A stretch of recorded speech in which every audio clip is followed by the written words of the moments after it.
So hello everyone, welcome to day 37 of learning cyber security in 90 days. నిన్న వీడియోలో మనం OSA model గురించి clear గా చూసేసాము. ఈ రోజు టీసీపీ/ఐపీ మోడల్ గురించి చూద్దాము.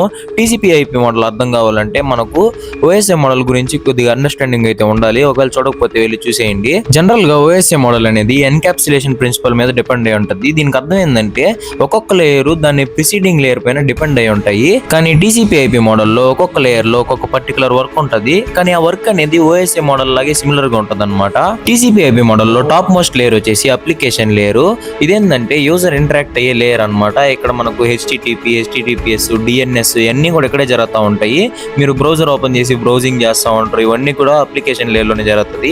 సెకండ్ లేయర్ వచ్చేసి ట్రాన్స్పోర్ట్ లేయర్. ఇక్కడ కూడా సేమ్ ఓఎస్ఏ మోడల్ లాగే డేటా అనేది రిలయబుల్ గా ట్రాన్స్ఫర్ అవుతుందా లేదా అని చెక్ చేస్తుంది. ఆ తర్వాత థర్డ్ లేయర్ వచ్చేసి ఇంటర్నెట్ లేయర్. ఇక్కడ డేటా కరెక్ట్ డెస్టినేషన్ కి వెళ్తుందా లేదా అని చెక్ చేస్తూ ఉంటది అనమాట. ఇక్కడ యూజ్ అయ్యేది ఐపీ అడ్రస్.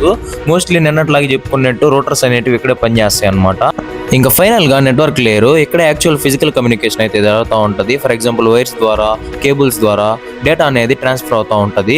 సింపుల్ గా చెప్పాలంటే ఓఎస్ఏ మోడల్ అనేది థియరిటికల్ మోడల్, టీసీపీ/ఐపీ మోడల్ అనేది రియల్ గా ఇంటర్నెట్ లో యూజ్ అయ్యే మోడల్. నెక్స్ట్ వీడియోలో కలుసుకుందాం. By by.